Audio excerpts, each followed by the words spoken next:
শত কষ্টের মাঝেও পরিবারের সাথে বলি না যে আমার সমস্যাগুলা গভীরতা কতটুকু। তো আমি দেশে ফিরে যাইতে চাই, আমার ফ্যামিলির কাছে ফিরে যাইতে চাই। ভাই আপনারা সবাই আমার হেল্প করেন। হ্যাঁ, আপনারা যদি সবাই আমার পাশে থাকেন হয়তো আমি দেশে ফিরে যেতে পারবো।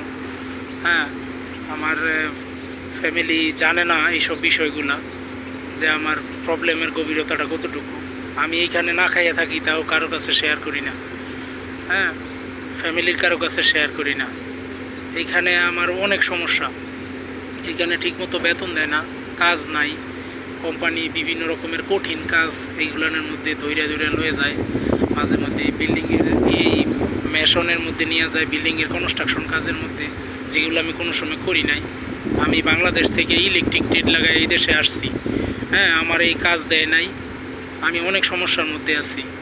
দালাল ফোন দিলে কয় বাউ করে দিব, এইভাবেই আমার দিন কাটতেছে।